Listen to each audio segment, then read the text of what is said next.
સત્યમ જ્ઞાનમ અનંતમ બ્રહ્મ. પણ એ બ્રહ્મ કેવો છે? જણાય કેવી રીતે? મારી અનુભૂતિનો વિષય કેવી રીતે થાય? કારણ કે કોઈ પણ પ્રકારના કરણથી એ જાણી શકાય એમ નથી. ઇન્દ્રિયનો અવિષય છે. આંખ, નાક, કાન, ત્વચા, જીહ્વા, જ્ઞાનેન્દ્રિય અને કર્મેન્દ્રિય કોઈ પણ પ્રકારની ઇન્દ્રિયથી એ જાણી શકાય નહીં. ન કર્મણા ન પ્રજયા ધનેન, ન કર્મથી એને જાણી શકાય,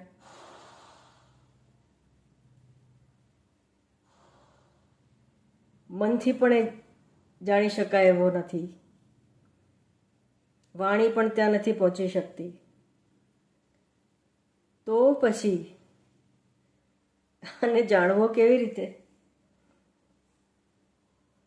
મારી અનુભૂતિનો વિષય કેવી રીતે કરવો? એની ચિંતા, એનો વિચાર સતત જે સાચા મુમુક્ષુ હોય, સાધક હોય, જેને પહોંચવું જ છે, જેનો નિર્ધાર છે કે આ જન્મ મારો છેલ્લો જન્મ છે, જીવન મુક્તિ જ મને જોઈએ છે, તો આ જ ચિંતા હોવી જોઈએ. તો જો કોઈ પણ રીતે જાણી શકાય એમ નથી તો કંઈક તો એવું હશે. કારણ કે જણાયો છે ખરો. કોને જણાયો છે?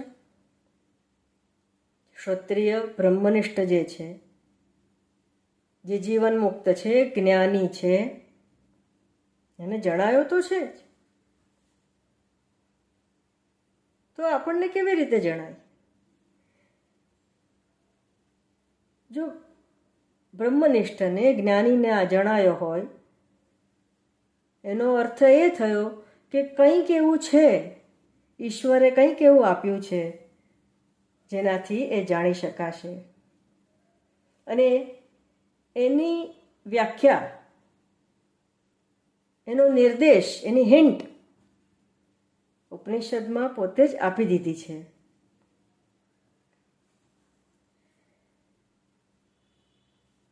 પાંચ કોષ છે આપણા: અન્નમય કોષ, મનોમય કોષ, પ્રાણમય કોષ,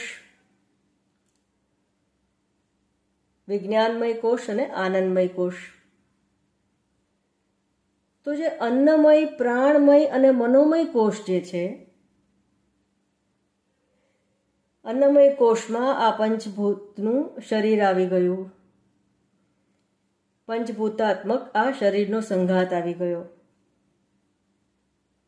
ન કર્મણા, શરીરથી કોઈ પણ પ્રકારના કર્મથી એ જાણી શકાશે નહીં. અન્નમય કોષ પણ નાકામ લાગ્યો. તો શું પ્રાણમય કોષથી જાણી શકાશે? ના. પ્રાણમય કોષ એટલે જે શરીરની અંદર સ્ફૂર્તિ છે, શરીરની તમામ જે પણ વ્યવસ્થા છે, જે સિસ્ટમ્સ છે, એ કોને લીધે ચાલે છે? પ્રાણથી ચાલે છે. એટલે ત્યાં પણ આડકતરી રીતે કર્મ જ થયું, પ્રાણથી પણ જાણી શકાય નહીં. મનથી પણ જાણી શકાતો નથી. ન મનસા મનુતે. મન તો સંકલ્પ વિકલ્પ કરે છે, આ છે, આ નથી, આ છે, આ નથી. અને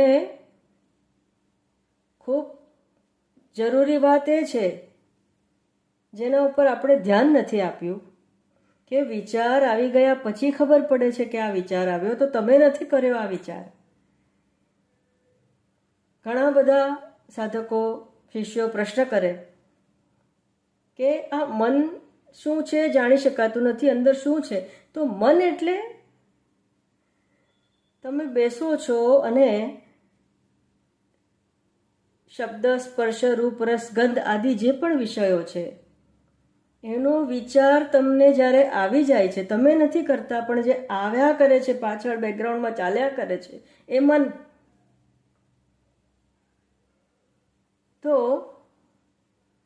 આ મન ઉપર તો કોઈનો સંયમ જ નથી.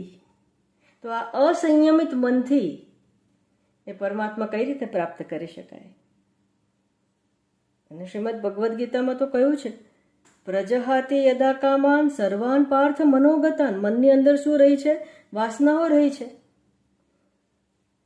વાસનાઓનું સ્ટોર હાઉસ છે. અને વાસના પ્રક્ષયો મોક્ષ. વાસનાનો મોક્ષથી વિરોધાભાસ છે. એટલે મનોમય કોષ પણ નકામ લાગે. હવે આપણી પાસે શું વધ્યું? વિજ્ઞાનમય કોષ અને આનંદમય કોષ. તો વિજ્ઞાનમય કોષથી આ પરબ્રહ્મ સુધી પહોંચવાની શરૂઆત કરી શકાય છે. ક્યાંક તો તમારે શરૂઆત કરવી પડશે. જે રસ્તો કેડી, તો એ પરબ્રહ્મના જ્ઞાનમાં, એ પરબ્રહ્મની અનુભૂતિમાં પ્રવેશ કરવાનો જે પ્રવેશ દ્વાર છે, એ પ્રવેશ દ્વાર જ વિજ્ઞાનમય કોષ છે. આજ ઘણી મહત્વની વાત, ઘણું મોટું સિક્રેટ આપણા ઉપનિષદોએ આપણને કૃપા કરીને આપ્યું છે. ઋષિ મુનિઓએ પોતાની અનુભૂતિ કૃપા કરીને લખી છે. ઉપનિષદોમાં, શ્રુતિમાં જે વર્ણન આપ્યું છે બ્રહ્મનું, એ અનુભવગત છે, અનુભવાયેલું છે ઋષિ મુનિઓથી, બ્રહ્મવેત્તાઓથી, બ્રહ્મર્ષિઓથી. અને માટે જો એમને થયું હોય તો આપણને થઈને જ રહે, પણ એની રાઈટ મેથડ, રાઈટ જગ્યા જાણવી ખૂબ જરૂરી છે. તો આપણે જે વાતની શરૂઆત કરી કે ઉપનિષદે આપણને એ બાબતે નિર્દેશ કર્યો છે. તો કેવી રીતે કર્યો છે? ઉપનિષદ કહે છે, વિજ્ઞાનમ આનંદમ બ્રહ્મ. એ બ્રહ્મ કેવો છે? તો કે વિજ્ઞાનમ આનંદમ, આનંદ સ્વરૂપ છે. કેવો છે? વિજ્ઞાનમ એટલે કે વિશેષ પ્રકારે, વિશેષ જ્ઞાનથી, એટલે કે પરમ તત્વના જ માત્ર જ્ઞાનથી એને જાણી શકાય છે. માટે જ મોક્ષને પરમ પુરુષાર્થ કયો છે. હવે આપણે પુરુષાર્થ કરવાનો છે. શેનો પુરુષાર્થ કરવાનો છે? જુઓ, મન છે, મનમાં પુરુષાર્થ નથી થતો. વાસનાઓ આવે છે, ઈચ્છાઓ આવે છે, પછી તમને ખબર પડે છે કે આ ઈચ્છા થઈ, અને પછી એને પૂરી કરવી ન કરવી, રાગ દ્વેષ, એ બધું પછીથી આવે છે, તમારા કંટ્રોલમાં નથી. પણ આ વિજ્ઞાનમય કોષ, જે મન જે વાસનાઓ ઉત્પન્ન કરે છે, એની ઉપર કરવું કે ન કરવું એ કોણ વિચારે છે? તો વિજ્ઞાનમય કોષનો એક ભાગ જે છે એ વ્યવહારિક ભાગ છે, વ્યવહારિક સત્તાવાળો છે. તો મનની ઉત્પન્ન થયેલી વાસના ઉપર ડિસિઝન કોણ લે છે? તો કે બુદ્ધિ, કે હા આ કરવું છે, આ નથી કરવું. આજે હું ભગવદ્ ગીતા વાંચું છું, તો આજે મારે અહીંયા નથી જવું, આજે મારે આ ભોગ નથી કરવા.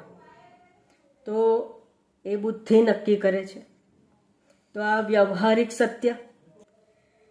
પણ આ વિજ્ઞાનમય કોષ છે ને, એની એક વિશેષતા છે. બુદ્ધિ જ્યારે પરમાર્થ તત્વ માટે પુરુષાર્થ કરે છે, પરમાર્થિક સત્તા, વ્યવહારિક સત્તા એટલે કે મનની ઉત્પન્ન કરેલી વાસના ઉપર વિચાર કર્યો. પણ આ જ બુદ્ધિ જ્યારે પારમાર્થિક સત્તા માટે વિચાર કરે છે, ત્યારે આ જ બુદ્ધિને સૂક્ષ્મ બુદ્ધિ કહેવાય છે. અને એટલા જ માટે કહ્યું છે, દ્રશ્યતે તુ અગ્રયા બુદ્ધ્યા સૂક્ષ્મયા સૂક્ષ્મદર્શિભિ. હવે ખબર પડી, આપણી અંદર એ પરમાત્મા જે બ્રહ્મ તત્વ જે છે, એ જાણવાની જે જગ્યા છે, જે વૃત્તિ છે, એ આ વિજ્ઞાનમય કોષની પારમાર્થિક સત્તાનો જે ભાગ છે, જે સૂક્ષ્મ બુદ્ધિ છે, એનાથી આપણે આપણી યાત્રા શરૂ કરવાની છે. અને એ આપણને અનુભૂતિ સુધી લઈ જશે. ધ્યાન એટલા માટે દોરવા કહ્યું કે અન્નમય કોષ, પ્રાણમય કોષ અને મનોમય કોષની જે પણ કંઈ કર્મ કરીએ છીએ, એની જે પણ કંઈ વૃત્તિઓ જે છે, એનો નકાર કરવાનો છે. એનો નકાર કરવા રૂપ પુરુષાર્થ કરવાનો છે. એને એન્ટરટેન જ્યાં સુધી કર્યા કરીશું ત્યાં સુધી આ સૂક્ષ્મ બુદ્ધિ સુધી પહોંચી શકાશે નહીં. માટે મક્કમ નિર્ણય કરવાનો છે. વ્યવહાર કરો, તમારી ડ્યુટી કરો, કર્તવ્ય કર્મ કરો, એનાથી ભાગવાનું નથી કે નથી કોઈ જગ્યાએ જતા રહેવાનું, નથી સંન્યાસ લેવાનો, નથી કંઈ કલરની ભાંજગડમાં પડવાનું કે આ જ રંગ હશે તો મને અનુભૂતિ થશે. નહીં, જરૂરી નથી. સંન્યાસ લીધો હશે તો જ મને અનુભૂતિ થશે, જરૂરી નથી. આ બધામાંથી નીકળી જવા. બધું જ મનોમય કોષ છે. આ બધી જ અજ્ઞાનમાંથી ઉત્પન્ન થયેલી વૃત્તિઓ છે, એને કાઢી નાખો. તમારી અંદર જે આ વિજ્ઞાનમય કોષ છે એની ઉપર ધ્યાન આપો, પુરુષાર્થ કરો. બીજી બધી અન્યામ વાંચો વિમોચેથ, ક્યાં છો, શું પહેરો છો, આ બધું નકામું છે. ખોટી વસ્તુઓને વધારે મહત્ત્વ આપીને એમાં સમય બરબાદ ન કરો, એની ચર્ચામાં અને એના વિચારમાં. તો પરમાત્મા તો સર્વત્ર છે. મને ક્યાં જણાય છે? તો મને મારી પોતાની નીજ અનુભૂતિ જે છે, નીજી અનુભૂતિ જે છે, એ વિજ્ઞાનમય કોષની સૂક્ષ્મ બુદ્ધિમાં જ્યાં હું પ્રવેશ કરું છું ત્યાંથી મારી અનુભૂતિની જે સફર છે, મારો અનુભૂતિનો જે પ્રવાસ છે એ શરૂ થાય છે. અને મારી અંદર જ હોય તો શું બહાર નથી? એવું નહીં, બહાર પણ છે. અને માટે જ કોઈ દેવ દર્શન કરતું હોય, કોઈ પૂજા કરતું હોય, કોઈ આરાધના કરતું હોય, યાત્રા કરતું હોય, તો એ પરમાત્માને બહાર સર્વત્ર એ ફેલાયેલો છે. એમાં એ એની રીતે જોતો હોય તો ભલે જુએ. કોઈને પણ વખોડશો નહીં, કોઈની પણ નિંદા ટીકા કરશો નહીં, કોઈને પણ ના પાડશો નહીં. તમે અંદર શોધો, તમને જો એ જ્ઞાન મળ્યું હોય તો. બહાર છે પરમાત્મા. મારી અનુભૂતિનો વિષય ક્યારે બને? જ્યારે હું અંદર સ્વાત્મામાં એને અહમ પ્રત્યયથી, અસ્મિ પ્રત્યયથી જાણું. આ એની વાત થઈ રહી છે. જેવી રીતે મીઠાનો ડબ્બો છે રસોડામાં, એક બોટલમાં તમે મીઠું ભર્યું. હવે બોટલમાં રહેલું મીઠું ખારું છે કે નહીં? તમે કહેશો હા, કેવી વાત કરો છો, ખારું છે. ખારું છે, પણ બોટલને તમે હાથ લગાડો કે જુઓ કે સ્પર્શ કરો મીઠાને, અહીંયા લગાડો તો શું ખારું લાગશે? ખારાશનો અનુભવ થશે? તો કે ના. પણ તમને અનુભવ નથી થતો એટલે બોટલની અંદર જે મીઠું છે એ ખારું નથી એવું તો નથી ને? ના. પરમાત્મા બધે છે. મારી અનુભૂતિનો વિષય ક્યારે બને? મીઠું જે છે એની ખારાશ ક્યારે અનુભવાય? જ્યારે એ મીઠાને એનું પ્રોપર કરણ મળે, એની ઇન્દ્રિય મળે, આ રસનેન્દ્રિય મળે, ત્યારે જ ખારાશ અનુભવાય છે, બીજી કોઈ ઇન્દ્રિયથી નહીં. બસ એવી જ રીતે બ્રહ્મ તત્વને જાણવું હોય તો એની પ્રોપર જે વ્યવસ્થા છે, જે વિજ્ઞાનની વાત કરી છે, જે સૂક્ષ્મ બુદ્ધિની વાત કરી છે, એ સૂક્ષ્મ બુદ્ધિ સુધી જ્યાં સુધી ન પહોંચાય ત્યાં સુધી એ બ્રહ્મ તત્વના અનુભવનો પ્રવાસ શરૂ નથી થતો. એ અનુભૂતિ નથી, આ પ્રવાસ શરૂ થાય છે.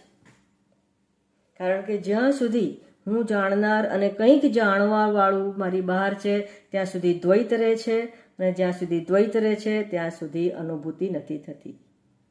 પણ આ સબ્જેક્ટ એટલા માટે લીધો કે બહારનો બાહ્ય પ્રપંચ, શરીરની ખોટી દોટ, મનના સંકલ્પ વિકલ્પ અને ચિંતા વિચાર, પ્રપંચ, આ શું કરે, ક્યાં ગયો, શું કર્યું, એ બધું છોડી દો.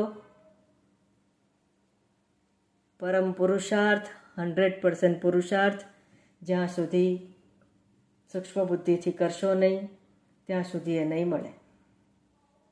આ સૂક્ષ્મ બુદ્ધિથી કરેલો વિચાર એટલે હવે પરમાત્મા માટે પરમાત્માના જે પણ ગુણ શ્રીમદ ભગવદ્ ગીતામાં, ઉપનિષદમાં, શ્રીમદ ભાગવત મહાપુરાણમાં જે પણ કહેવામાં આવ્યા છે એની ઉપર શાંત મને, શાંત ચિત્તે વિચાર કરવો કે પરમાત્મા નું લક્ષણ જે છે સત્યમ. તમે કહો સત્યમ જ્ઞાનમ અનંતમ બ્રહ્મ, તો સત એટલે શું? તો ભાઈ ત્રણે કાળે રહેવાવાળું, વળી અપરિવર્તનશીલ હોય. એવી રીતે ધીરે ધીરે કરીને વિચારો કરવા, એ જ આ સૂક્ષ્મ બુદ્ધિ, એ જ આ વિજ્ઞાનમય કોષ. જે વિચાર કરવાથી ધીરે ધીરે એ પરમ તત્વ, એ આત્મતત્વ જે અદૃશ્ય છે એને તમારી અંદર તમે શોધતા થઈ જશો. વિચારો કે જે બુદ્ધિથી તમે વિચારો છો, પરમાત્માનો વિચાર કરો છો, એ દેખાય છે? ના. ઇન્દ્રિયોનો વિષય છે? ના. અનુભવાય છે. માત્ર શેનાથી અનુભવાય છે? મારા પોતાથી જ મારી બુદ્ધિને હું અનુભવું છું. અનુભવ કરતા હું પોતે જ છું. હું અનુભવ કોનો કરું છું? મારો પોતાનો જ કરું છું અનુભવ. અને મારે મારા પોતાનો અનુભવ કરવા માટે કોઈ પણ કરણની જરૂર નથી પડતી, અન્નમય કોષની જરૂર નથી પડતી, પ્રાણમય કોષની જરૂર નથી પડતી, કોઈ પણ મનોમય કોષ તો ત્યાં છે જ નહીં. માત્ર હું જ છું. અને મારા હોવાનો, પોતાના હોવાનો આનંદ કોને ન હોય? અને જ્યારે જીવનમાં આ સમજ આવી જશે ત્યારે તમારા આનંદનો પાર નહીં રહે કે અરે સાચી વાત છે, એવી કઈ વસ્તુ છે જેને કરણની જરૂર નથી? તો હું પોતે જ છું. અને મારા પોતાનો હોવાનો જે આનંદ છે એ જ એ પરમ ચૈતન્ય, એ જ એ પરમાત્માનો આનંદ છે. તો આ જે આનંદની જે ઘડી જે છે, આ જે થોડી થોડી પળ જે છે, બસ એને જ એલેબોરેટ કરવાની છે. પણ હવે ખાસ વાત કરું છું કે આજ આખો દિવસ કર્યા કરીએ, બસ કહી દીધું, જ્ઞાની જનોથી સાંભળ્યું, શાસ્ત્રથી સાંભળ્યું, શાસ્ત્રીઓથી સાંભળ્યું, આ જ કરવાનું છે એટલે તમારા કર્તવ્ય કર્મને ભૂલી જાઓ, એ નહીં ચાલે. નિષ્કામ કર્મયોગ તો કરવો જ પડશે. કર્મ ફળની અપેક્ષા વગર તમારા ઘરના વડીલો, બાળકો, એની ચિંતા કરવી, એને માટે ધન ઉપાર્જન કરવું, અને જે પણ કંઈ થોડો સમય મળે એમાં આ પરમાત્માનું ચિંતન કરવું. કર્તવ્ય કર્મ ભૂલતા નહીં. ઘરમાંથી દોડી જઈને, ક્યાંક જઈને, કે કોઈક વસ્ત્રો બદલીને, સંન્યાસ લઈને તો જ મને આ બ્રહ્મ મળશે, એ ભ્રાંતિમાંથી દૂર થઈ જજો. જ્યાં છો ત્યાં જ જે મહત્વનું છે, જે કરવાનું છે એ કરો. આ બધા તો શરીરના કર્મો છે. ખૂબ થોડી મદદ કરે છે આ બધી વસ્તુઓ. અંતે તો તમારે પોતે જ તમને મદદ કરવાની છે. અને એને માટે તમે જ્યાં છો કર્તવ્ય કર્મ કરો, નિષ્કામ કર્મયોગ ભક્તિ કરો, ભજન કરો, પરમાત્માનું નામ લો, સત્સંગ કરો. જે પેલું મન છે ને, એની મેળે શાંત થઈ જશે. તો જ વિજ્ઞાનમય કોષ છે એમાં તમને પ્રવેશ કરવાનું પ્રવેશ દ્વાર દેખાશે. દ્વાર ઢંકાઈ ગયું છે. તો આ ખાસ ધ્યાન રાખજો. પરમ ચૈતન્યને પ્રાપ્ત કરો, તમારી પાસે જ છે. માત્ર પુરુષાર્થ જે છે એ પુરુષાર્થ કરવા બાબતનું ધ્યાન દોરવા માટે થોડી વાત કરી. અસ્તુ.